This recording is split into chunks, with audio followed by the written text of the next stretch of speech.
Okay, so after nyo pong marinig itong sasabihin ko, very serious po itong topic po natin this afternoon. Ito po ay may kinalaman sa Great Tribulation. The Great Tribulation is something na talagang siningle out ng Biblia. Okay? Futuristic siyang mangyayari, tapos siningle out pa katulad ng Antichrist at ng false prophet. Pero siyempre, mas matingkad yung Antichrist saka yung false prophet at saka yung tribulation. Talagang, pag siningle out ng Bible, talagang inispesipiko pa niya, futuristic pa, ibig sabihin, somehow or somewhat, parang may excitement din po dito. Pero, sa paraang malungkot dahil, ang makaka-experience po nito ay yung mga na-left behind, yung mga naiwan. Okay, bigyan ko po kayo ng example. Nanood kayo ng mga gloom and doom movies, di ba? Yung mga movies na parang nakakatakot, di ba?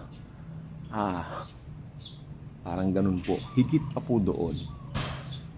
Yung nasa litratong yan na mga nakikita natin, doom and gloom, wala po yan. Hindi po siya, kasi meron pong verse sa Bible. Ito po, mga Bibles po ninyo, please. Let me put my Bible here for a while. Binigyang espesipiko ng Biblia at saka binigyan diin na ito ay darating, no? Ito ay makikita po natin sa Matthew chapter 24. Alam naman natin ito po ay tribulation verse. Para po ito sa tribulation. Nakakatawa na there are some believers quoting for this na parang ngayon na raw in effect, especially nung nagdaang pandemic na doon na raw yung tribulation, nag-umpisa na raw. Hindi po, wala pa po tayo doon dahil papalapit na po. Dahil nandito pa mga Kristiyano, hindi pa po nagra-rapture. Okay? So, tingnan po natin, isang verse lang po tayo Matthew chapter 24 verse 21. Okay? Matthew chapter 24 verse 21. Okay, ito po siya. So, ayan po. For then there will be great tribulation, such as has not been since the beginning of the world. Mabigat yan. Sabi niya, such as has not been since the beginning of the world until this time. No, nor ever shall be. Walang nangyaring ganun noon. Walang nangyayaring ganito sa ngayon at wala nang mangyayari pa pagkatapos no, na ganoon katindi o kalupit na mararanasan ng daigdig. Kaya mga nagsasabing Great Tribulation na ngayon, tribulation na, medyo mag-isip-isip po kayo kasi ang binigyan din po dito yung Great Tribulation. Let me give you the exact word.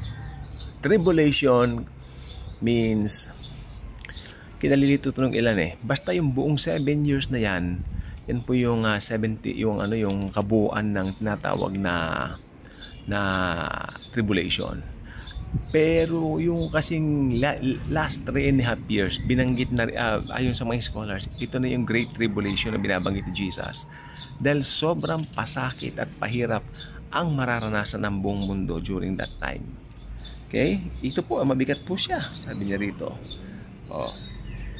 For then there will be great tribulation such as has not been since the beginning of the world. Wala itong katulad na pangyayari. Simula nung mag-umpisa ang mundo, ibig sabihin, since the creation of the world, wala pong ganun na, wala pong ganun na pangyayari. Amen? Tapos sabi niya pa rito, habol pa niya, dagdag pa niya, okay, since the beginning of the world, until this time, wala pang ganun. Ito yung kasalukuyan natin ngayon. Kasalukuyan ni Pablo to. Nung sinabi ni Pablo itong kasalukuyan niya, panahon niya noon. Pero hanggang sa panahon natin ngayon, until this time, pwede nating i-claim. Wala pa rin ganun. At wala nang mangyayari pa pagkatapos mangyari. Napakatindi po nung araw na yon. Para kang nanood ng horror film. It looks like you watch a horror film. Nakakatakot. Parang pang Halloween. Lalo na ngayon, July na, malapit ng Halloween. Makaka-relate ng konti, no? Dahil alam nyo, yung mga pangyayari po ng yung Great Tribulation na yan, inihanda po yan ni Jesus, ni Lord Jesus, para sa mga Jews. Dahil after that, kikilalanin na nila siya bilang Diyos. Okay? Ikaw pala ang Diyos na makapangyarihan sa lahat na itinakwil namin, sasabihin niya. Kasi dumalaw ang Diyos sa inyo. Ano Jesus? Tinanggihan nyo. Diba? Pero siyempre, it also refers to the whole world na tumatanggi sa Panginoon. Kaya lahat ng mga nagmamatigas sa Panginoon, may paglalagyan talaga. Kung yung hayaan na mapunta kayo dun sa lugar na yon, makasama ng mga hindi naglagak ng pananalig kay Jesus, doon tayo, sama-sama tayo, mararapture tayo mga nanalig kay Jesus, naniwala sa kanyang tinapos na gawa sa krus ng Kalbaryo. Hindi po biro ang Great Tribulation. This is a very serious matter. Okay? Kung Kristiyano ka, alam mo ito, dapat mo itong ipagsabi. Huwag kang manahimik.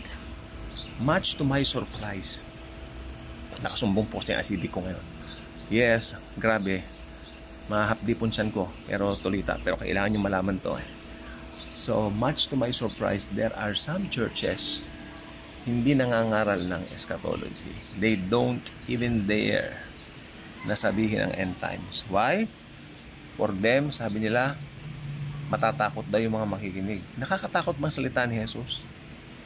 Galing kay Lord, it's from the Bible. Ba't po nakakatakot? What's so scary about it? Doon sa mga hindi mananampalataya. But as believers, I don't think we have the reason to be afraid of anything. Kasi alam naman natin, irarapture na po tayo. Okay? Pag alam mo kasi ang eschatology, alam mo yung rightly dividing the word of truth, rightly dividing the scripture, talagang feel secured ka na talaga. Dahil sigurado ka ang Panginoong Jesus. No? Ang Panginoong Jesus, irarapture ka. Kaya nakakatakot po talaga sa araw na yon. Tapos nandiyan po yung mga lindol, nuclear war, nakabi-kabila.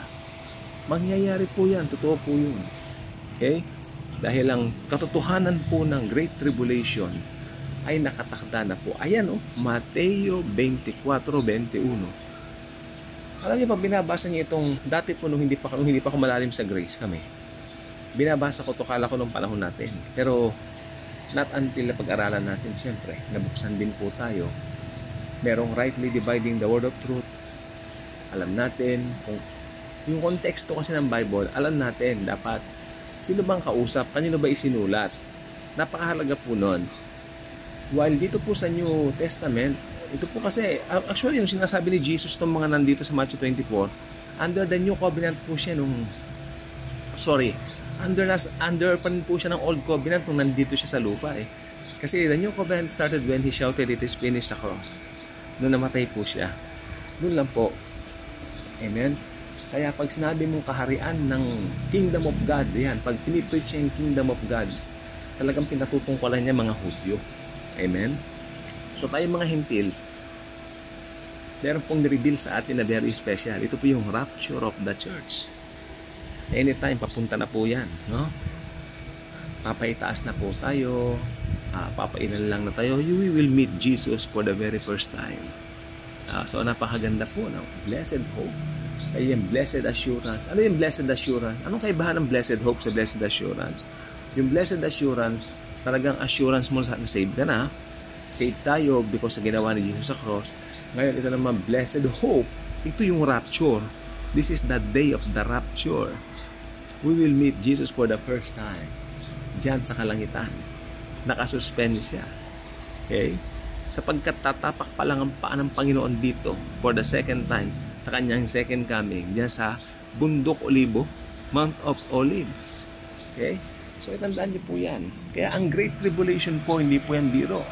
Napakaseryosong bagay po niyan para sabihin ninyo na nagsimula na, sabi ninyo, ang tribulation. No. Napakaganda pa ng panahon ngayon para sabihin natin Great Tribulation. Of course not. Hindi pa po. Okay? Nandito pa po tayo sa panahon ng Church Age. So, yan. Tayo po ay mahal na mahal ng Panginoon. Iniingatan niya. God bless him. Init ng panahon ngayon, pero Jesus is in God.